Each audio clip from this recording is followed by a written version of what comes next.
Hey, what's up, guys? Welcome back to the channel. So today we have, I guess, what we could call like an unboxing type of video. Um, we're actually going to be opening up a set of cranks, actually, and these particular cranks are from a company that has kind of all but been forgotten about. It seems like here recently. Within the last few years, we really haven't heard anything from this company. They've kind of been, I guess you'd say, like kind of like off the grid, under the radar, and whatnot. Um, and that company is actually stolen, stolen bikes. Here's the box for the cranks. These are actually the stolen Mob cranks, V4 cranks. And Stolen has been making the Stolen Mob cranks for actually like at least since I was in high school, which was like 2013 was my like senior year. And I remember these cranks coming out. I also remember they did the other version of their cranks that were called the Stolen Team cranks. They also did a crank called like the Stolen Talon, also, I believe. Um, Interesting stuff, I guess. But the common consensus with Stolen's cranks were that the general feedback on those cranks was actually pretty good, especially amongst the team cranks, which were like a 48 spline crank. They were like heat treated. People seemed to really like those cranks and to, that they were pretty durable, they were pretty reliable, they had the strength. Stolen was doing fairly well for itself around that time period. And the thing that a lot of people don't quite remember is that Stolen has actually been around a lot longer than what people remember. Stolen has like actually originated out of like the like 2000, like the very early like 2000s, right? But they didn't really reach, I'd say, peak popularity until like I would say the 2010s, like 2011, 2012, 2013, 14, around that time period. Like I said, like when I was in high school and whatnot. Um, because at that time period, I'd say they were doing fairly well for themselves. They had a pretty wide range of complete bikes. They had a pretty wide range of aftermarket parts. They had their flagship complete bike that was known as the Stolen Center, which, like I said, was their flagship complete bike. It was like their top of the line complete bike that you could get. It was all full chromoly, all sealed bearings, yada yada yada. And from what I remember, um, even back then in like 2013, I think the Stolen Center was still like a $600 $700 complete bike. Um, and I think the general feedback on that was fairly well. Like I think people enjoyed that bike. I don't remember hearing anything negative about the Stolen Center from what I can remember. And they even went a step further with the Stolen Center and actually introduced a free coaster version of that bike later on, which is another cool thing that Stolen was doing during that time period because the 2010s free coasters had not really taken off yet and had gotten into popularity amongst the BMX community. Free coasters were still kind of viewed as kind of like this really weird unknown thing, and a lot of people just really weren't comfortable with them quite yet in the 2010s. like most people were still running like cassettes, like normal cassette wheels and stuff like that. There were companies producing free coasters and whatnot, but I will say the very early free coasters of the 2010s were not like, there were some that were okay, I think, but I'd say for the most part, most of those free coasters during that time period were not that great as far as quality, reliability, durability, and things like that. And a lot of people, because of that, they would go and they would try out these early free coasters, and they would just, most people just hated them, and it made people not want anything to do with free coasters, and a lot of people were going back and just going back to their cassettes. You know what I'm saying? Um, but Stolen was one of the very few companies at that time that was releasing a complete bike that actually came factory with a free coaster. Like I said, the Stolen Center. Um, yeah, not a lot of companies were doing a complete bike that came with a free coaster. Companies were making free coasters that you could buy separately, aftermarket version, but nobody was really putting a free coaster on a complete bike out to market. Maybe like a couple here and there, but it wasn't like a mainstream thing, if that makes sense. So for Stolen to be one of the very few companies that were pushing a free coaster on a complete bike in the 2010s, it was kind of innovative. It was kind of cool, and they had, I think of all the early Stolen products, like the Stolen Hive grips, the Hive tires, the Thermulite pedals, Thermulite pegs, things like that. And I distinctively remember the collaboration that Stolen did. Stolen did a collaboration with Stranger, I believe, right? Or was it Creature? No, it was Fiction. Does anyone remember the Stolen Fiction complete bikes? I don't know if anyone remembers that or not. It was, like I said, it was a while ago. Um, there was like a green and black colorway, and then there was like a blue and white colorway. And then I heard some crazy legal action happened where like Fiction, somebody got upset about something, and I don't know if it led to a lawsuit or whatever, but there was some drama and some friction between Stolen and Fiction on those collaboration bikes. I don't know the full story to that, but I remember when I first saw those bikes, I thought they were really freaking sweet, and I wanted one at the time for sure. And now they're like extremely hard to find, especially in like all original condition. Um, so if anyone finds one of those, definitely like hold on to that. I think those are one of the bikes that do, since they were like a limited run. I could see the Stolen Fiction collaboration bikes being like, I'd say like museum worthy at this time. You know what I mean? But the whole point of this is like 2010 Stolen seemed like they were kind of on top of things. They were innovating. They were releasing new products. They were doing cool things, right? And then all that momentum, you know, and all that creativity kind of just slowly kind of fell off and kind of declined.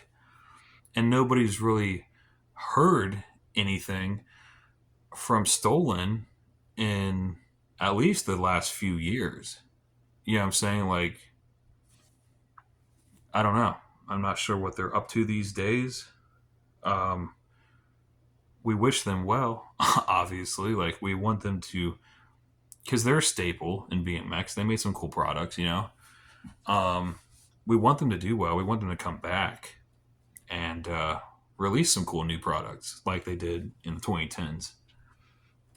But anyway, like I said, these are the Stolen Mob V4 cranks. These are an 8 spline pinch bolt crank.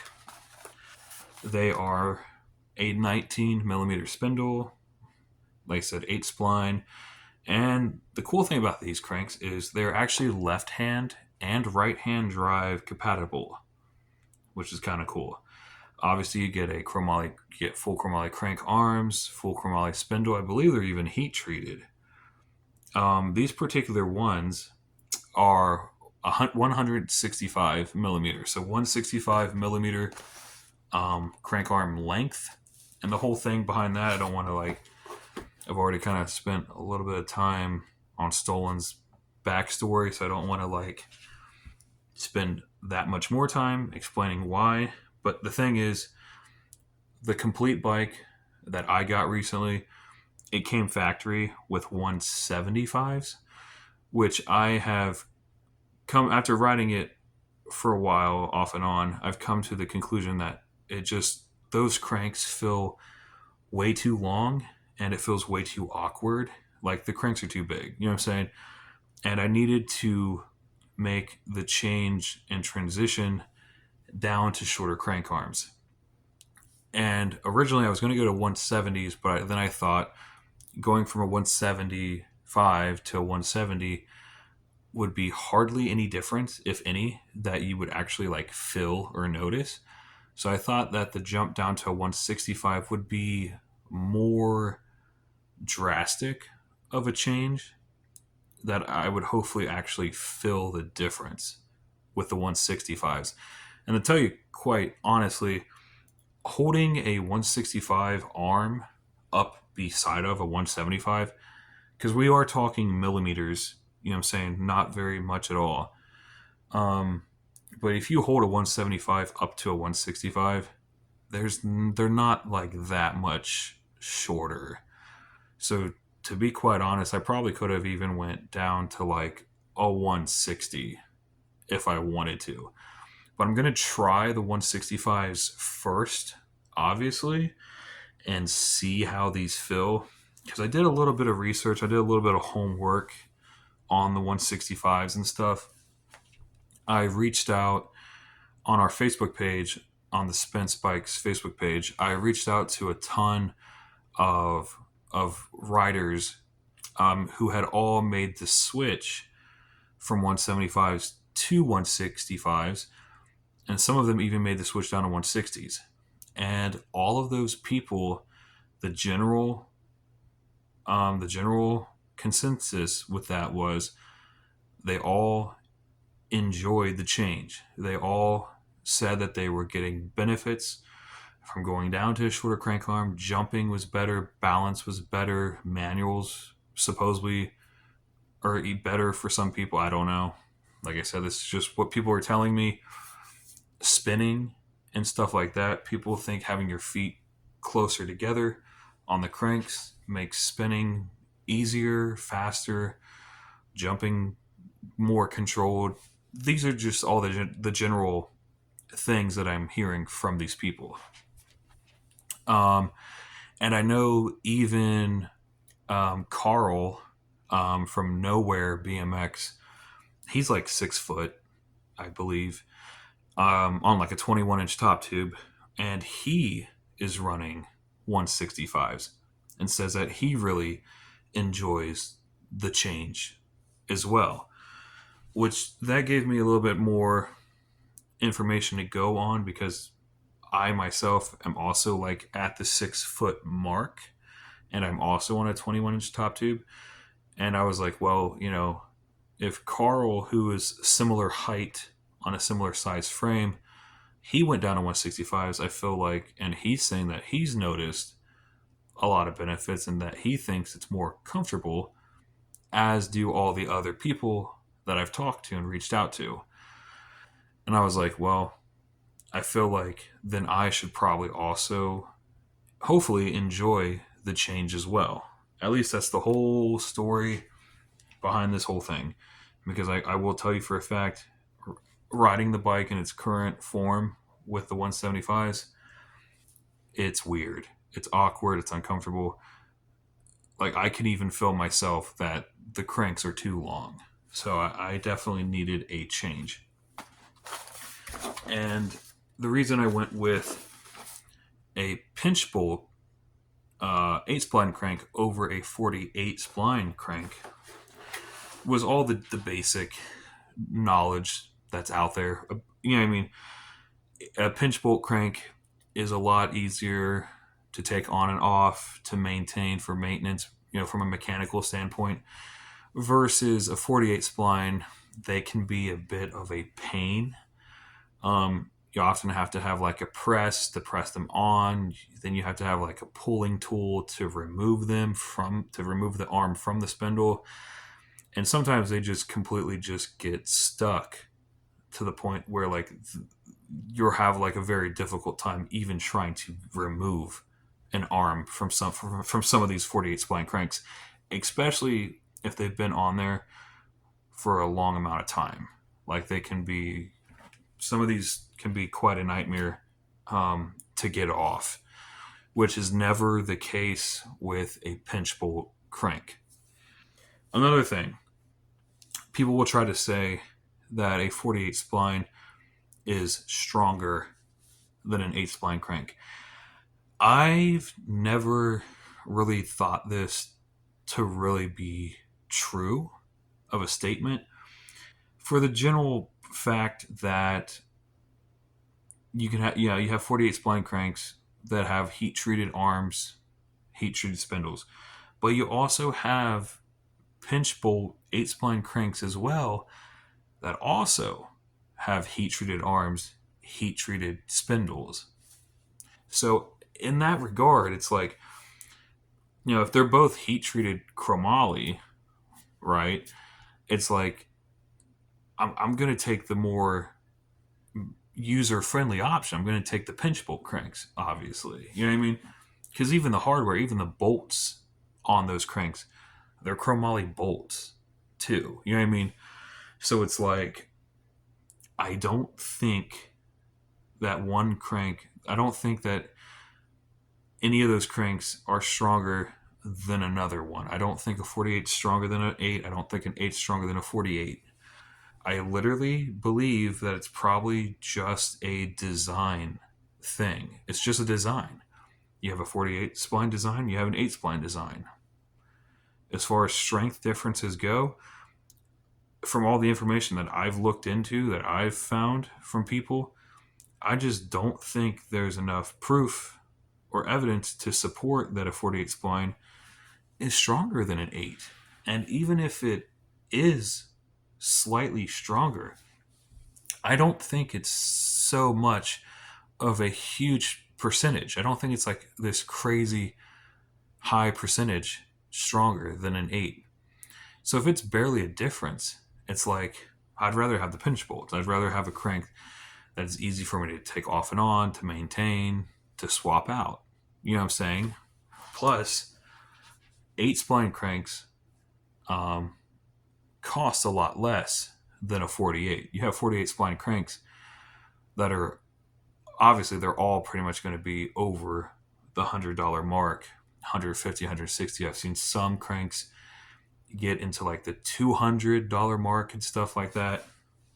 Whereas most of your 8 spline pinch bolt cranks, they're going to stay more inside of like the $60, $70, $80 range. But like I said, they're still full chromolys, and a lot of them are still heat treated. So it's not like they're not weak. You know what I'm saying? They're not strong. I think it's just a design thing. Which is why, and I've always enjoyed the pinch bolt cranks over the 48s myself, because I also reached out to a ton of people, because there's people that break 48s. There's people that have broken actual profile 48 spline crank arms before, and spindles, right?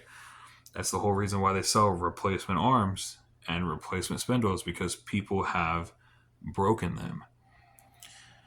But I've reached out to a lot of people who have ran and are currently running 8 spline pinch bolt cranks that have never really had any issues with them, right?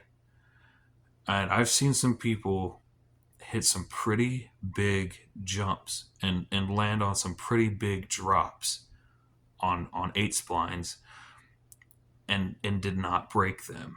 You know what I'm saying? So I don't think one is stronger than the other. I really believe it to just be a design thing. Because even me myself, right, running 8 splines over the years, both in racing, street, and park, right, I've never broken an 8 spline crank on any. Hang on, there's a chainsaw in the background. I've never broken an 8 spline crank on any of the bikes that I've owned over the years. Never had any issues with an 8 spline crank. Never broken one, never bent a spindle, nothing. Because they are strong. You know what I'm saying? Now, there might be some people out there that ride like a maniac, that are just absolutely torturous to their bikes. You know what I mean? That put their bikes through crazy amounts of stress that might be snapping 8 splines. But like I said, I also know guys that are breaking 48s as well. So it really just depends on you and your riding style. But I will open these up. And I really want to see Stollen make a comeback. You know what I mean?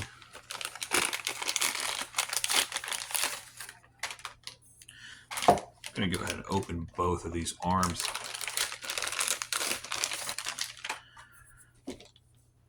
So the cool thing about these is the Stollen Mob cranks, they're using like the same arm design and shape that they were running on their Stollen Team cranks. That's pretty cool. And as you can see, you have your sprocket bolt hole for your sprocket bolt on both arms. And that's what gives you both the left hand or right hand drive option on these cranks, which is pretty cool because there is a lot of cranks out there that they don't give you that option in the 8 spline market. So that's cool that Stollen is doing that.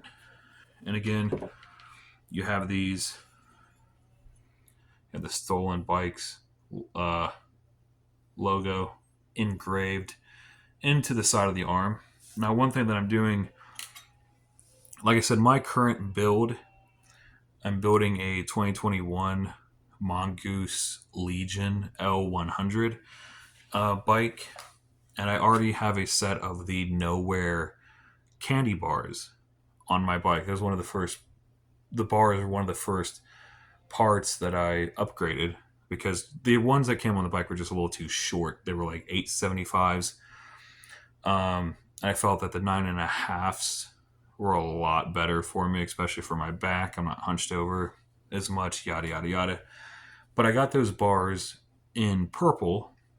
So I wanted to get these cranks. That's why I bought them in black, because I bought these with the intention of having these sandblasted and having them repowder coated purple to kind of match the bars. This is they call it violet, but you know what I mean.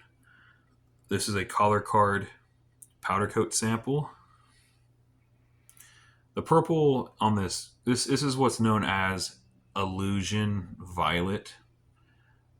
I guess it changes colors. It does something crazy in the light, but it is primarily like purple violet.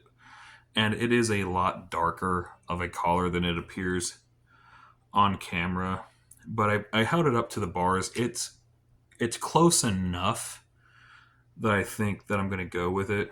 But that's what these are going to turn into. These are going to get repowder coated purple to match the bars on my bike.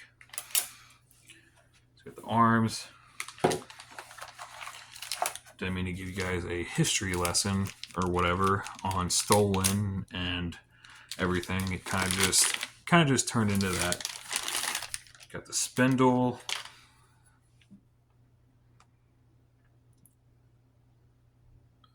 That's pretty beefy. That's pretty chunky. Like I said, I've never broken an 8 spline. Maybe I just ride smoother than most people. I don't know. It's all about how you ride. If you know how to land smooth and transition smooth, your bikes are going to be more forgiving. You know what I mean? You're not going to put as much stress and abuse on your bike as some other people. So you got the bolts, you got the crank arm bolts, and then you got the sprocket bolt right there. That's cool. And then obviously the actual pinch bolts are already on the arms and whatnot. But yeah, like I said, Stolen. We haven't really heard anything from them in quite some time. So it would really be cool for them to make a comeback. I had to look fairly hard to find these cranks, by the way. I actually went to Stolen's actual website, and these were sold out. I actually found these on Dan's Comp, actually. And they shipped very fast, believe it or not. They actually showed up like 2 days early or something than what they were supposed to. So that was pretty cool as well. But that's pretty much going to do it for this video. I'll hit you guys up in a different video when I get these powder coated purple, and I'll let you see what they look like. And I will provide the color code. Well, I guess I can give you the color code. So that's the color code. It's like, it says Illusion Violet. There's the code number. It says PSS4514 is the code. And you'll go to the Prismatic Powders website. That's where most powder coating places get their powders, is from Prismatic Powders. And that's where you would get it from. You know what I mean? But it's pretty much going to do it for this video. I'm going to go ahead, jump off here, and we'll see you in the next video.